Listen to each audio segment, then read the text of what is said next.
You dropped it." I didn't even need to look up to know it wasn't one of the other security guards speaking. The voice was different, too low, too controlled. The kind of voice that doesn't need to repeat itself, because whoever hears it understands, instinctively, that there won't be a second chance. I looked down at the marble floor. The small silver polish bottle was there, a few inches away from my knee, where it had slipped from my fingers when I turned too quickly. A silly mistake. The kind of thing that happens when you're trying to finish the job before the employer leaves his office and crosses the hallway. But I had miscalculated, and now he was standing less than 6 feet away from me, looking at the bottle on the floor, and I was kneeling in the middle of the main corridor of the mansion with nowhere to go. "Sorry," I said. The word came out small, barely audible. I picked up the bottle and stood up slowly, without making any sudden movements. It was an unwritten rule in that house. Nothing sudden. Nothing loud. Nothing that drew unnecessary attention. Hakjin hadn't established that rule verbally, at least not with me, but 3 weeks of working there was enough to understand that the entire environment adjusted to his rhythm, and his rhythm did not tolerate chaos. He kept walking. He said nothing more. He didn't wait for my full response, didn't check if I was okay, didn't smile. He simply passed by, the dark suit moving with that strange precision I still hadn't been able to name, and disappeared through the door on the right, where the private office was. 2 men followed him in silence, as always, making no eye contact with anyone. I stood still for a few seconds longer than I should have. My supervisor, Donna, appeared around the corner of the hallway with a microfiber cloth in her hand, and that expression she reserved for when I did something that could have been avoided. She was a woman in her mid-50s, gray hair always pinned behind her head, efficient in the way only people with decades of practice can be. "Isabella." She didn't need to say anything more. "I know," I replied, already turning back to the side table I had been polishing. "You know, but you're not paying attention." She stopped beside me, but she wasn't exactly scolding me. There was something closer to a warning in her tone. "In this house, paying attention is not optional." I wanted to say that I was paying attention, that I knew exactly what I was doing, that the bottle had slipped because the surface of my glove was damp, not because my mind had been somewhere else. But that would have been a lie. My mind had been somewhere else. It had been in Chicago, specifically in the small apartment I had left behind 8 months ago, when the deal with the employment agency had fallen through, when my cousin had called me saying there was an opening in New York, live-in work, accommodation included, good salary, and that I shouldn't ask too many questions about who the employer was because jobs like that didn't come around twice. I had accepted without asking enough. That was the central problem of the entire situation I found myself in. Donna left without waiting for my answer. I finished polishing the table in silence. The mansion was located in a neighborhood in Westchester County, New York, the kind of place where houses hide behind walls and hedgerows, and where neighbors don't make eye contact when they pass each other on the private road. It was a 3-story building, discreet by neighborhood standards, but inside it was something else entirely. High ceilings, dark wood furniture, lighting designed to create shadow rather than eliminate it. There was an artificial stillness about the place, as if the silence had been built into the walls along with the plaster. I slept in a small room on the 3rd floor, along with 3 other live-in staff members. My shift started at 6 in the morning and ended at 6 in the evening, 6 days a week. The 7th day was theoretically mine, but there was little to do with it when you lived inside the job and the city was 40 minutes away by bus. What I had come to understand about Hakjin in those first weeks was this: he rarely appeared before noon. When he did, there were always at least 2 people in his shadow, never fewer. He spoke little. He didn't shout. He didn't throw things. He didn't humiliate staff members in front of others. That had surprised me, honestly, because I had expected something different after my cousin had explained to me, in whispers during a quick phone call, that the man I was going to work for had certain connections that were not exactly legal. "You don't need to know the details," she had said. "Just do the work and stay quiet." I had stayed quiet. It was what I did best. But that Tuesday, something changed. It was close to 4 in the afternoon when I was sent to bring a tray with tea to the office. Donna had called me into the kitchen with a direct look and said, "Mr. Hakjin asked for tea. Your closest." I wasn't the staff member who normally attended the office. There was an unofficial hierarchy in the live-in service, and I was still too new to be on the list of those who had regular access to that hallway. But apparently whoever was on the list had left early, and I was what was available. I took the tray. I set the teapot, the cup, the small spoon, a little saucer with brown sugar, because Donna told me that was how he preferred it, and walked to the office door. I knocked twice, softly. "Come in." I opened the door with my shoulder, holding the tray with both hands, and stepped inside. The office was larger than I had imagined, an entire wall of shelves with books and some files, a wide central desk made of dark oak, with an open laptop and several papers organized in stacks that seemed to have their own logic, one that only he understood. There were 2 dark leather armchairs on the opposite side of the desk, and at the windows, heavy curtains drawn halfway, letting in only a strip of afternoon light. Hakjin was sitting behind the desk. He wasn't looking at the computer. He was looking at me. I walked closer, set the tray on the clear side of the desk he had left open, and stepped back 1 pace. "Isabella," he said. I stopped. It wasn't a question. It was my name, spoken with that precision he placed in everything, as if each syllable had been weighed before being released. I hadn't known he knew my name. I was new. There were at least 12 people working there full-time. "Yes, sir," I said. He looked at me for a moment. It wasn't an invasive look, exactly. It was more like the look of someone verifying something they already knew, but wanted to confirm. "You may go," he said finally. I went. But when I reached the hallway and the door closed behind me, I realized my breathing was slightly short. As if I had forgotten to breathe normally the entire time I had been inside that room, and only now was my body compensating. I leaned against the cold wall of the corridor for just a second. He knew my name.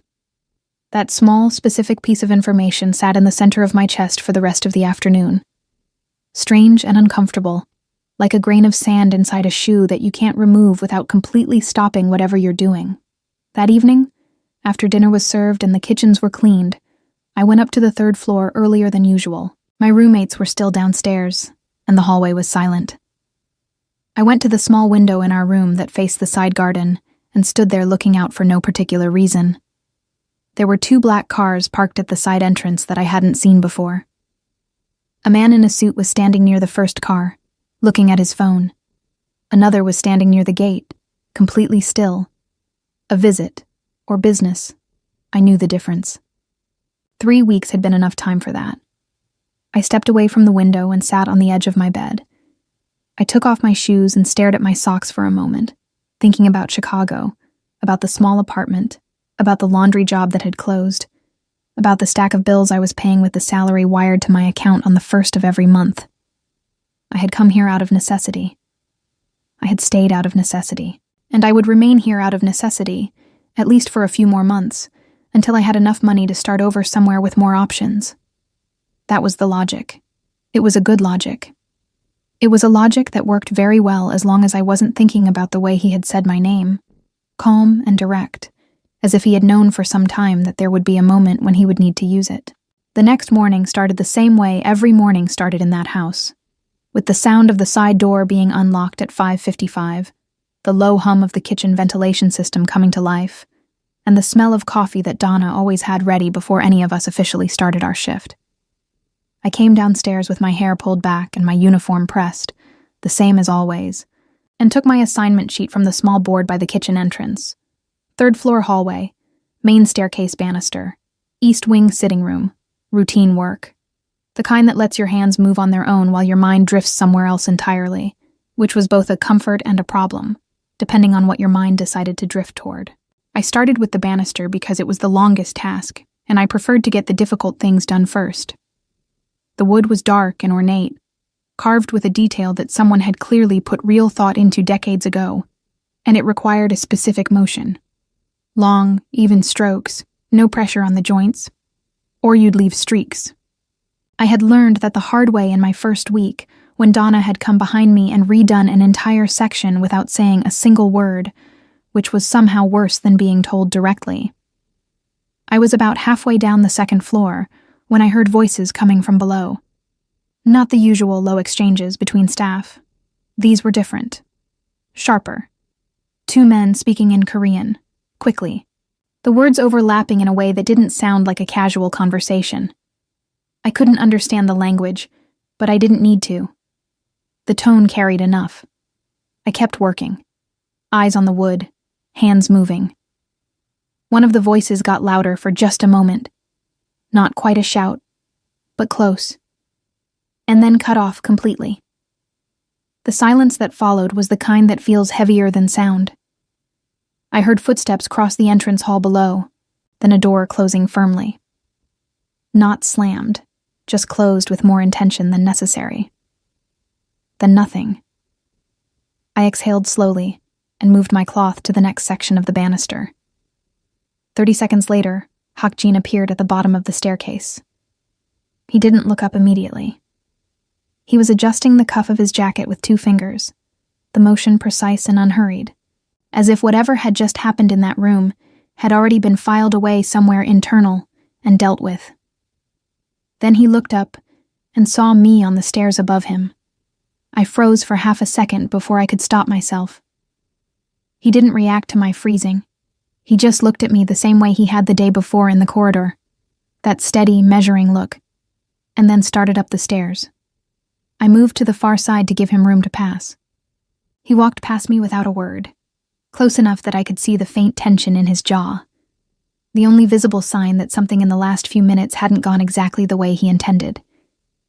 He was gone around the upper landing before I remembered to start breathing again. That afternoon, everything shifted. I was in the East Wing sitting room, dusting the shelves along the far wall, when Marcus came in. Marcus was one of the senior security staff, a broad-shouldered man in his late 30s who spoke with a quiet authority that made clear he had been in that position for a long time. He was one of the few people in the house who ever spoke to the domestic staff directly, and even then it was always brief and to the point. "Donna needs you downstairs," he said from the doorway. I set the cloth down and followed him. Donna was in the small room off the kitchen that served as her office, a narrow space with a desk, 2 chairs, and a whiteboard on the wall covered in shift schedules. She was standing when I came in, which meant this wasn't a routine conversation. "Close the door," she said. I did. "There's going to be a private event here on Friday evening," she said. "Dinner for 12.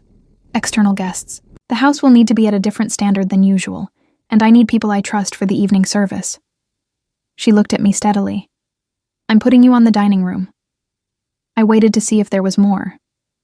"You'll need to be invisible," she continued. "Plates move, glasses are refilled. Nothing is left on the table longer than it should be. You don't speak unless spoken to, and if someone does speak to you, you answer briefly and move on. Do you understand?" "Yes," I said. "These are not ordinary guests, Isabella." "I understand." She looked at me for a moment longer, as if she was measuring something that wasn't visible on the surface. Then she nodded once and turned back to her desk. I took that as my cue to leave. I stepped back into the kitchen and stood near the counter for a moment, my hand resting on the cool edge of the marble. Not ordinary guests. In that house, I had already gathered that not ordinary could mean a great many things. Some of them were things I preferred not to think about too directly. Friday came with a gray sky and a wind that rattled the tall windows in the East Wing. By 3 in the afternoon, the house had shifted into a different mode entirely. A florist arrived with arrangements that were loaded onto a dolly and wheeled through the service entrance. 2 extra kitchen staff came in.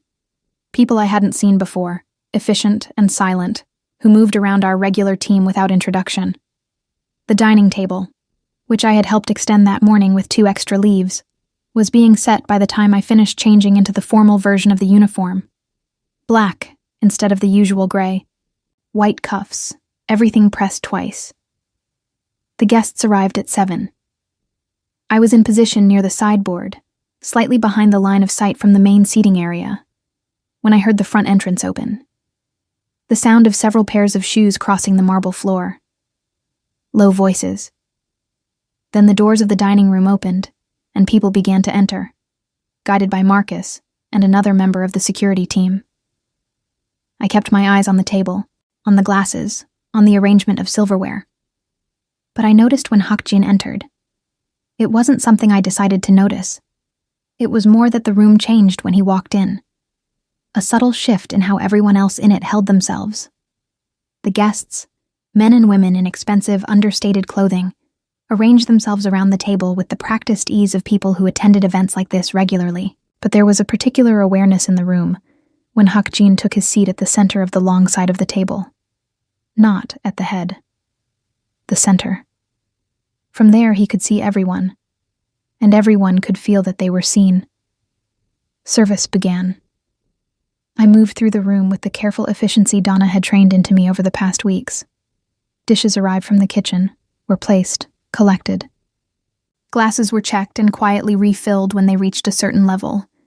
I worked without sound, without making eye contact with guests unless they looked at me directly, which most of them didn't. Most of them. About 40 minutes into the dinner, one of the men seated near the end of the table said something to me in a low voice as I reached past him to remove a plate. I didn't catch it clearly at first. The table conversation was ongoing, and there was music playing softly from somewhere. So I leaned the smallest amount closer and said quietly, "I'm sorry?" He said it again. It was a question about whether there was a particular wine available, phrased in a way that was almost polite, but carried a tone underneath that was something else. "I'll check with the kitchen," I said, and straightened, already turning toward the service door. I didn't see it happen. I only heard it, or rather felt it. A change in the tone of the room so sudden and complete that my hand stopped on the door handle before I had consciously decided to stop. I turned my head slightly without fully turning around. Hakjin was looking at the man who had spoken to me. He wasn't saying anything. He was simply looking at him, his expression unchanged from what it had been all evening. Composed, attentive, unreadable. But something in the quality of that look made the man shift in his seat and reach for his water glass. And the small smile he had been wearing when he spoke to me was gone. The table conversation resumed within seconds, seamlessly, as if nothing had interrupted it. I went through the service door. On the other side, I stood in the narrow corridor between the dining room and the kitchen and let out a breath that felt like it had been held for considerably longer than the last 30 seconds. My pulse was unsteady in a way that confused me, because nothing had happened. Nothing had been said. No one had raised a voice or made a scene. And yet, I went to find Donna and ask her about the wine. And the whole time I was walking down that corridor, I could not stop thinking about the way a single look from across a dinner table had been enough to make a grown man in an expensive suit quietly put down whatever he had been thinking about doing. Saturday morning arrived quietly, the way mornings do after something has shifted without anyone officially acknowledging it. The guests were gone by midnight. The dining room had been reset. The extra kitchen staff had left, and the house had folded itself back into its usual stillness like nothing had happened. But something had, and I felt it the way you feel a change in pressure before a storm. Not in any single obvious thing, just in the air itself. I was assigned to the west corridor that morning. Window cleaning. It was solitary work, the kind I usually didn't mind. Just me and a squeegee, and the gray morning light coming through tall glass panels. I worked from the far end inward, methodically, the way Donna had shown me in the first week. I was on the third window when I heard footsteps approaching from the east end of the corridor. Unhurried, evenly spaced. I knew before I turned that it was him. He was alone, which was unusual. Hakjin walked with his hands behind his back, looking at something on the floor ahead of him, or maybe at nothing in particular. It was hard to tell with him. He was wearing dark trousers and a plain charcoal sweater. No jacket, no suit. It was the most casual I had ever seen him, and it made him look, for just a fraction of a second, like someone almost ordinary. Then he looked up, and the fraction of a second passed. I turned back to the window and kept working. He stopped a few feet away from me. I could see his reflection faintly in the glass, a dark shape against the pale corridor behind him. He didn't say anything immediately, and I didn't turn around. I kept the squeegee moving in long, even strokes the way I was supposed to. "How long have you been here?" he asked. His English was precise and lightly accented, every word placed with care. I had heard him speak before, but always at a distance, always as part of a larger scene. This was different. This was directed at me, in an empty corridor, with no Donna nearby and no other staff in sight. "Almost 4 weeks," I said. I kept my voice even, professional. "Do you find the work manageable?" I paused for just a half second before answering. "Yes, sir." He was quiet for a moment. In the glass reflection, I could see that he hadn't moved. "Last night," he said. "The man at the end of the table. He didn't bother you?" There it was. The thing I had been turning over in my mind since the night before, now sitting directly in the air between us, waiting for me to do something with it. "No," I said carefully. He asked about the wine selection. That's not what he did. I stopped moving the squeegee. My hand stayed on the handle, but the motion stopped, and for a moment the corridor was completely silent, except for the faint sound of wind against the glass on the other side. I didn't know what to say to that. I didn't know what he wanted me to say. So I said nothing, which felt like the safest choice, and also felt like its own kind of admission. "You may continue," he said, and he walked away. I stood at that window for a few seconds after his footsteps faded, looking at my own reflection in the glass, my expression carefully neutral, the way I had trained it to be in this house. But my eyes doing something I couldn't quite control, something that looked too much like unease, wrapped around a question I wasn't ready to ask out loud. The following days moved at a strange pace. Not slow exactly, but textured differently, like there was more in each hour than there used to be. I did my work. I followed the schedule. I ate in the staff kitchen with Donna and the others, listened to their conversations about shift rotations and grocery orders and the weather, contributed when it felt natural, and stayed quiet when it didn't. On the surface, nothing had changed. But I started noticing things I hadn't paid attention to before. The way the security team's positioning shifted slightly whenever I moved between the main floors. How one of the men, a younger one, always stationed near the East Wing stairs, would turn his head in my direction for just a moment when I crossed his line of sight. How a door that had previously been left open in the mornings was now closed, and when I went to open it to clean the room inside, it was unlocked but the light was already on, as if someone had been in there recently and left in a hurry. Small things, possibly meaningless, except that in a house where everything was deliberate, nothing was meaningless. I mentioned it to no one. There was no one to mention it to. My roommates were pleasant enough, but we kept to our own corners, each of us managing our own private version of whatever it was that had brought us here. My cousin hadn't called in 2 weeks. My mother was in Atlanta and thought I worked for a private household management company, which was technically not wrong. On Wednesday evening, Donna handed me a revised schedule for the following week. I looked it over at the kitchen table after dinner. Most of it was the same. But Thursday afternoon had been changed. Instead of the West Wing, my assignment read, Private Library, Inventory Check, Dust, General Maintenance. The private library was on the second floor, adjacent to the office. I read the line twice.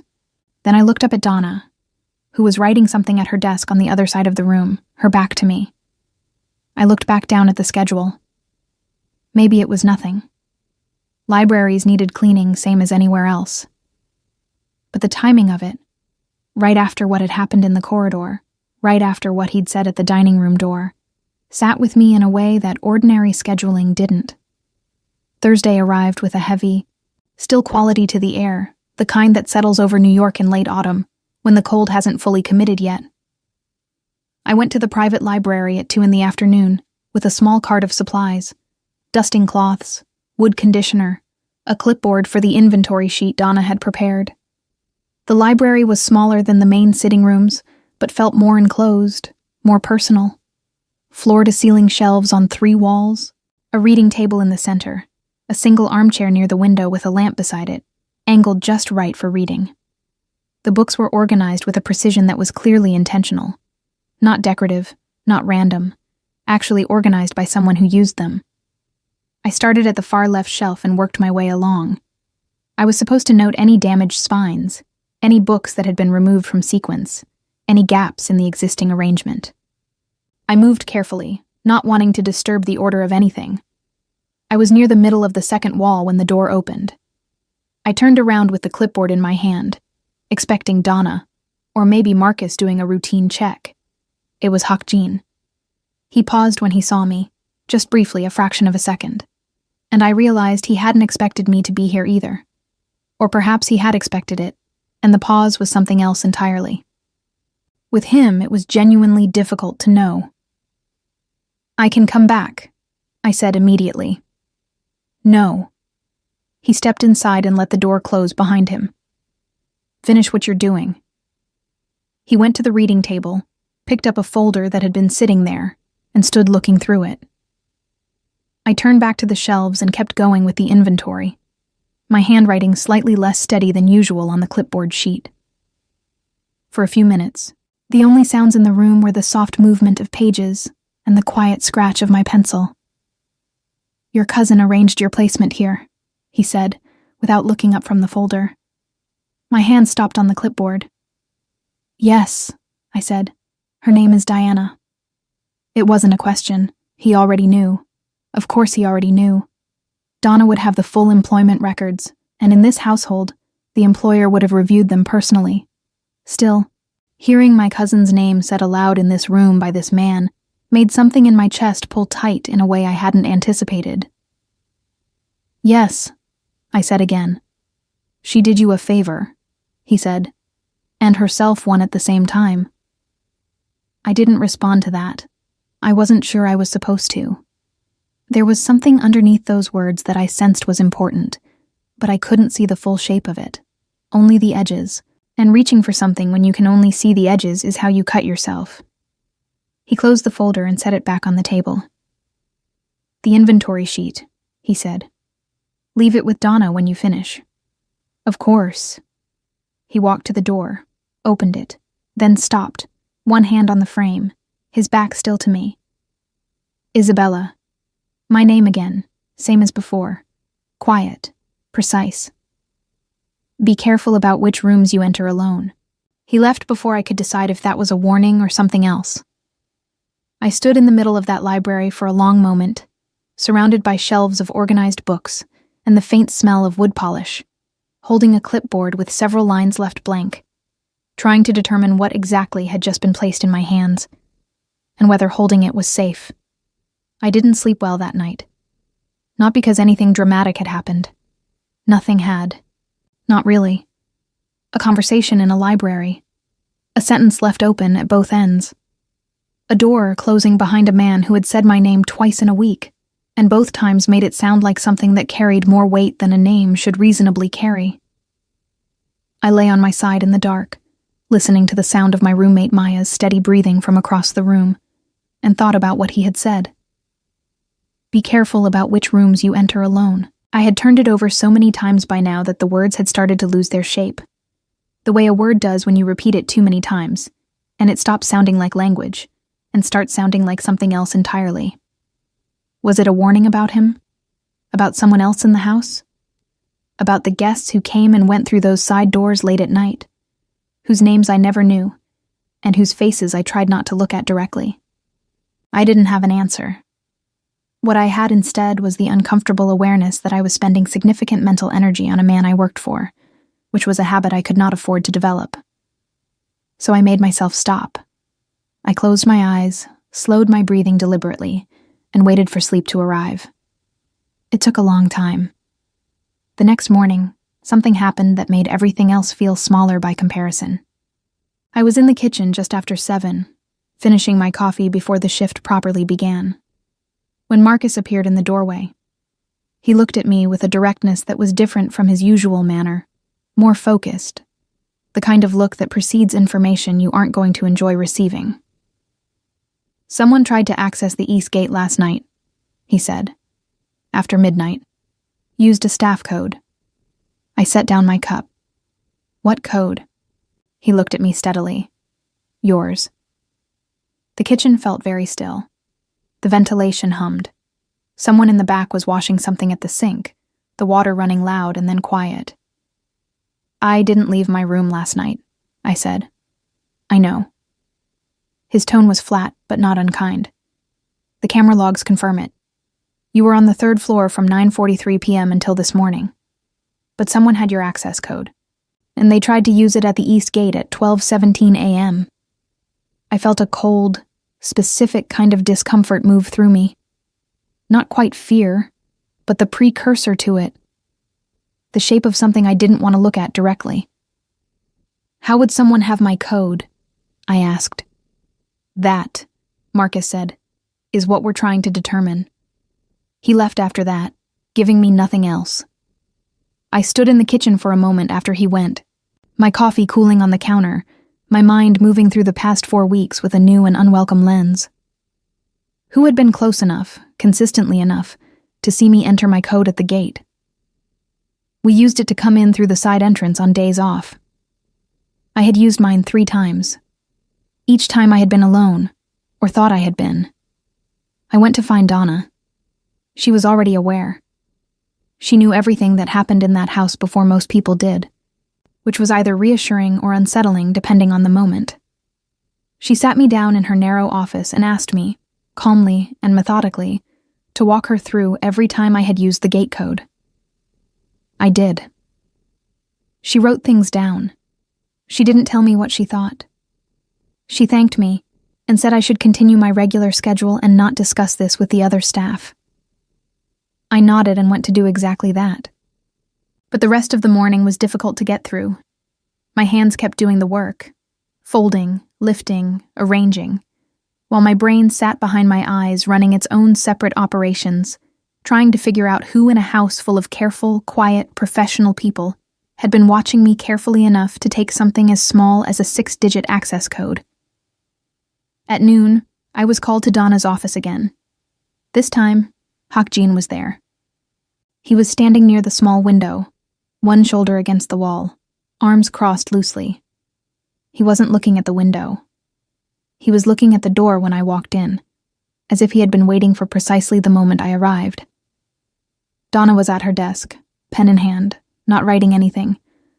I stopped just inside the door. "Sit down," Donna said. I sat in the chair across from her desk.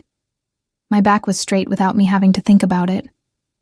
Some situations instinctively remove the option to slouch. "We've identified whose code was used to attempt the gate entry," Donna said. "We're addressing it.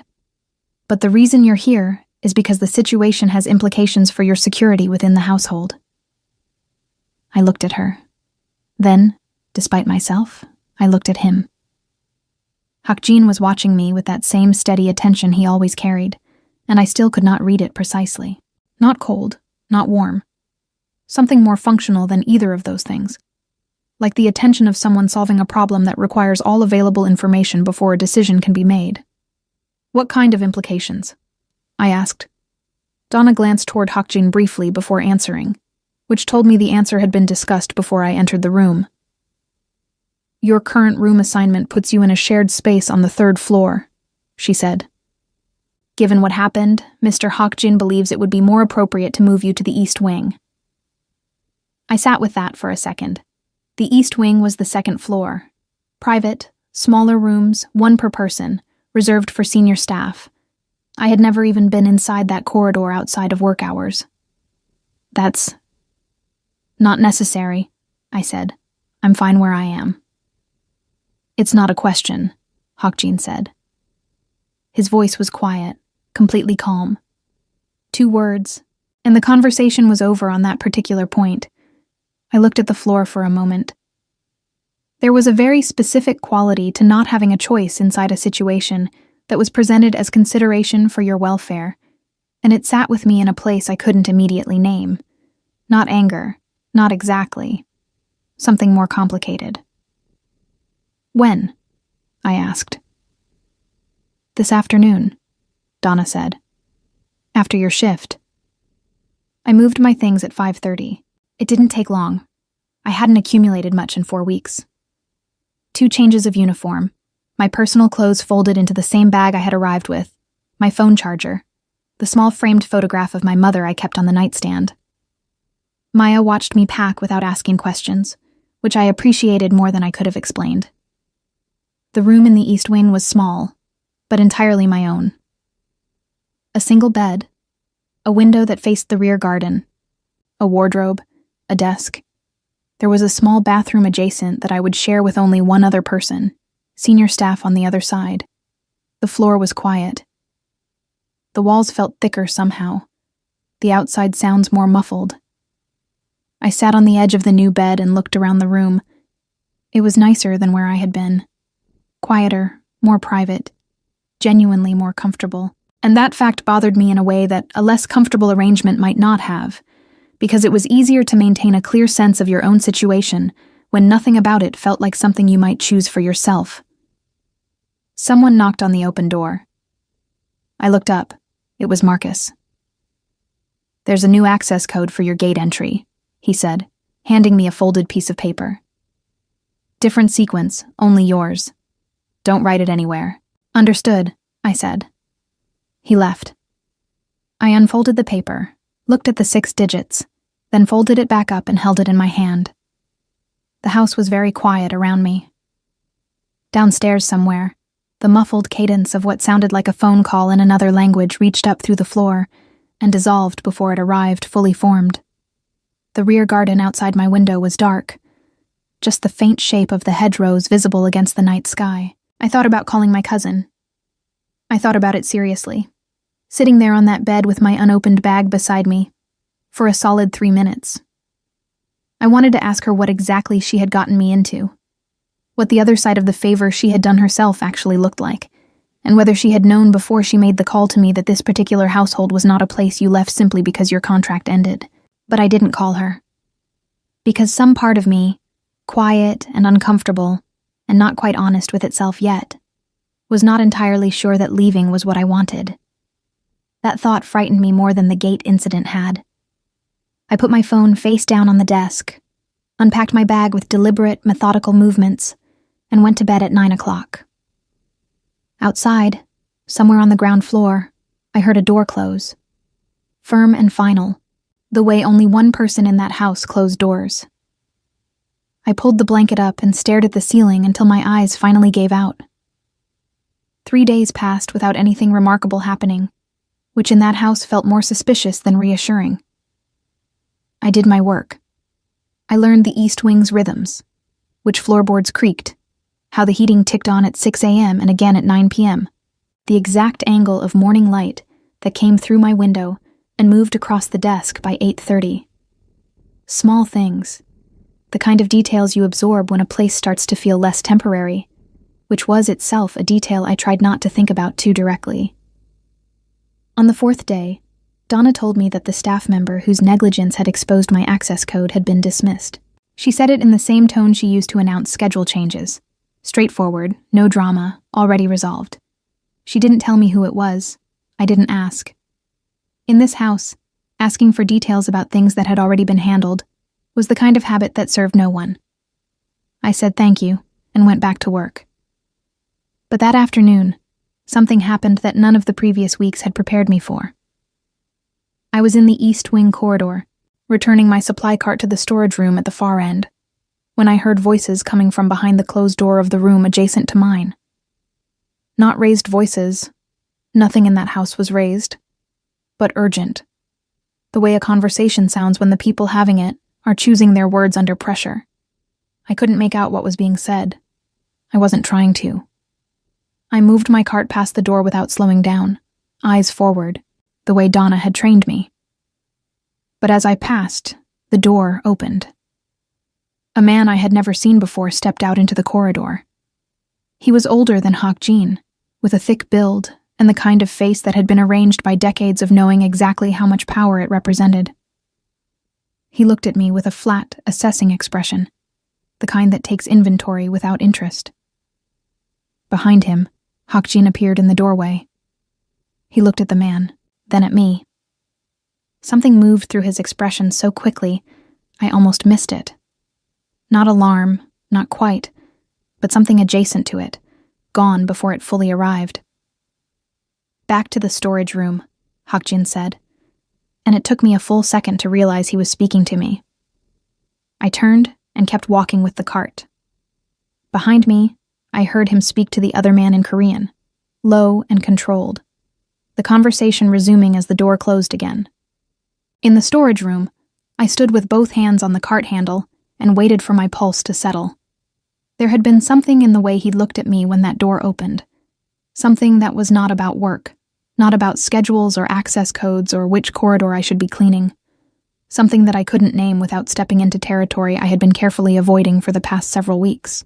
I let go of the cart handle and started putting supplies away, one item at a time, methodical and deliberate, the way you do things when your hands need something to do so your mind doesn't get too much space. That evening, just before 8, Marcus knocked on my room door. "Mr. Hakjin wants to see you," he said. "His office." I looked at him for a moment. Now. I followed Marcus downstairs in silence. The house was quieter than usual, the kind of quiet that gathers in the hours after dinner when the day's business is technically finished, but hasn't fully let go. The office door was closed. Marcus knocked once, opened it, and stepped aside for me to enter. Hakjin was behind his desk. No folder this time, no open laptop. He was simply sitting, one hand resting on the desk surface. And when I came in, he looked at me directly without the usual beat of evaluation first. "Close the door," he said. I did. I stood on the opposite side of the desk and waited. "The man you saw in the corridor today," he said. "His name doesn't matter. What matters is that he asked about you." The room was very still. "About me," I repeated. "He noticed you at the Friday dinner. He made a specific inquiry this afternoon about your position in this household." Hakjin's voice was even, almost clinical in its delivery, except for something underneath it that pulled slightly tighter on certain words. "I told him you were not available for any inquiry." I wasn't entirely sure what available meant in that context, and I was fairly certain that not knowing was the safer condition to remain in. "What did he say to that?" I asked. Hakjin looked at me for a long moment. "He said that everything in this house had a price." The silence after that sentence was its own kind of statement. "And what did you say?" My voice was steadier than I expected it to be. Something changed in his expression. "Not much. Just a fraction, the way the surface of water changes when something moves beneath it without breaking through." "I said he was correct," Hakjin said, "and that the price of certain things was not one he could meet." I stood very still. The office felt smaller than it had during previous visits, the walls more present, the air more concentrated somehow. Outside the curtained window, a car engine turned over in the distance and then faded. "I'm telling you this," he continued, "because you have a right to understand your situation clearly, and because I want you to know that what happened at the gate last week and what happened in that corridor today are not unrelated." Something clicked into place in my mind, slow and heavy, like a bolt sliding home. "Someone was watching me," I said. Not a question. "Someone communicated information about you to people outside this house," he said. "That has been addressed, but the interest those people have doesn't disappear because the source does." I looked at the desk surface for a moment, the grain of the dark wood, the precise edge where Hakjin's hand rested, still and unhurried. "What does that mean for me?" I asked. He didn't answer immediately. That pause, the way he used silence as punctuation, was something I had grown familiar with. It meant he was not choosing whether to answer, but how. "It means," he said, "that your position here is different from what it was when you arrived." "Different how?" He looked at me steadily. "You're not invisible anymore, Isabella. Not to the people outside this house. Which means the way this household treats your presence here needs to reflect that." I thought about Diana, about the phone call I still hadn't made, about my mother in Atlanta who thought I worked for a management company. I thought about the 6-digit code on the folded piece of paper in my desk drawer, about the East Wing room that was quieter than anywhere I had lived in years, about the way a single look across a dinner table had made a grown man put down whatever he was thinking. "You're telling me I can't leave," I said quietly. "I'm telling you," he said, with the same careful precision he put into everything, "that leaving right now would be unsafe. That is not the same thing." It was a distinction. A real one, probably. But sitting inside it, in that office, at 8 o'clock on a Thursday night, it felt remarkably similar from the inside. "For how long?" I asked. "Until it's resolved." "And who decides when it's resolved?" He held my gaze without any discomfort at all. "I do." I left the office 10 minutes later with nothing changed on the surface and everything changed underneath. Marcus wasn't in the hallway. I walked back to the East Wing stairs alone, which had not happened before. There was usually someone nearby, not obviously following, just present. The absence of it now felt deliberate. A small offering of space after a conversation that had taken a great deal of it away. I went to my room, sat at the desk, looked at the window, at the dark garden beyond it, at my own faint reflection in the glass. I thought about what he had said, about the difference between "can't leave" and "unsafe to leave." I turned it over the way I had turned over his other sentences, looking for the place where control ended and genuine concern began, trying to locate the line between the two. In that house, with that man, the line was not always visible. Maybe it wasn't always meant to be.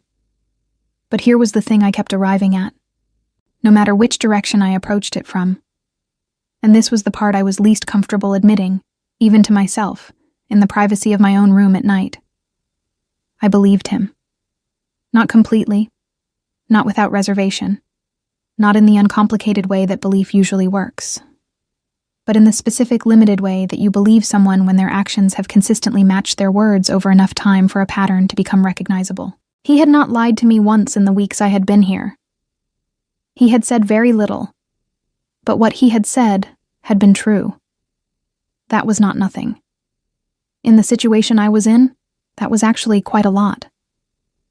I reached over and turned on the desk lamp, pulled a piece of paper from the small notepad I kept in the drawer, wrote my mother's number at the top, then Diana's below it, then sat looking at both of them. I didn't reach for my phone. Instead, I folded the paper carefully, the same way I had folded the paper with the gate code, and put it in the drawer. Outside, the garden was dark and still. Somewhere in the house below me, I could hear the faint sound of movement. Someone crossing a room, a door opening and settling closed. The ordinary sounds of a place that was still operating, still functional, still intact around whatever it was that had shifted in the last few days. I turned off the desk lamp and sat in the dark for a while. I was not the same person who had carried a bag up to a third-floor room 4 weeks ago, not sure how long she'd last, counting the weeks until she had enough to leave. That version of myself felt like someone I had read about rather than been. The woman sitting in this East Wing room, in the dark, turning over sentences and looking for lines between things. She knew more, saw more, understood at minimum that the walls of her situation were more intricate than they had first appeared. That could have been frightening, and parts of it were. But underneath the fear, quieter and more stubborn, was something that felt almost like clarity. The kind that arrives not when everything is safe, but when you finally stop pretending that you don't understand exactly where you are. I was in Hawk Jean's house, under his protection, by his decision, on his terms. And for reasons I wasn't fully ready to put into words, I had stopped counting the weeks until I could leave.